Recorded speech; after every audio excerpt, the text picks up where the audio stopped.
दिल्ली की दो बड़ी यूनिवर्सिटीज ने टर्की से रिश्तों पर रोक लगा दी है।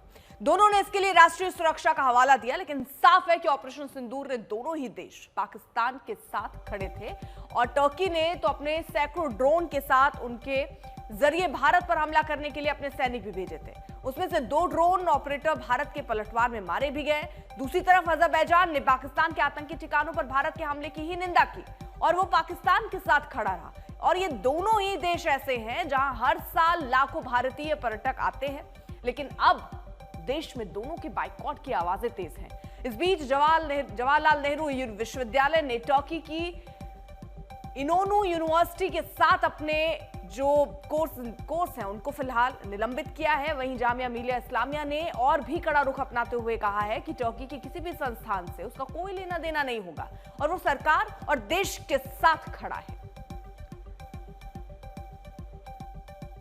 इस वक्त हम जेएनयू की वाइस चांसलर शांतिश्री धुलीपुड़ी पंडित के साथ हैं। जेएनयू ने कल तुर्की यूनिवर्सिटी के साथ जो करार था उनका, उसको तोड़ा है। समझते हैं आखिरकार ऐसा क्यों हुआ। मैम, फरवरी में ही आप लोगों ने करार किया था इनोनू यूनिवर्सिटी के साथ, और अब ऑपरेशन सिंदूर के बाद उस करार को आपने तोड़ दिया है या फिर अबेंस में रख दिया है, क्यों हुआ ऐसा? हम उनको कंप्लीटली तोड़ दिया है, बट उनको 6 मंथ्स नोटिस देना पड़ता है, इसीलिए हमने कह दिया इन अबेंस।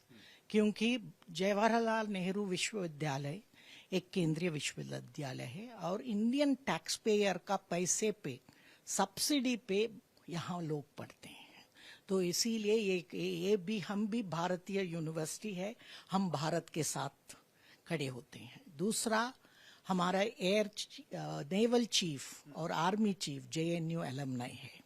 एनडीए को हम एफिलिएटेड टू जेएनयू, सीएमई बहुत है, डिफेंस इंस्टीट्यूशंस, सो इसीलिए हमारा एलमनाई इंडियन आर्म्ड फोर्सेस के साथ भी जेएनयू साथ में खड़े हो गए हैं।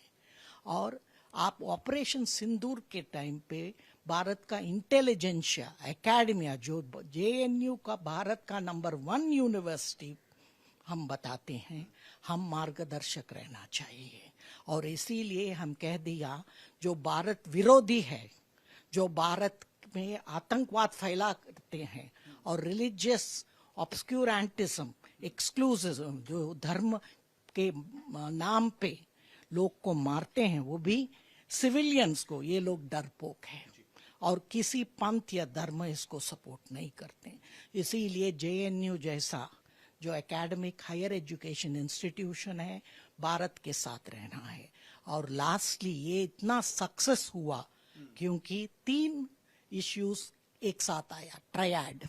हमारा साइंटिस्ट का टेक्नोलॉजी मेड इन इंडिया, दूसरा हमारा आर्म्ड फोर्सेस का प्रिसिशन और एक्शन लेने का, और तीसरा पॉलिटिकल विल और डिसाइसिव लीडरशिप हमारा पंत प्रधान का। ऐसे में कभी नहीं देखा। सो आई सैल्यूट ऑल द 3। ये तीनों एक साथ आने के बाद ही इतना सक्सेस हो सकता है।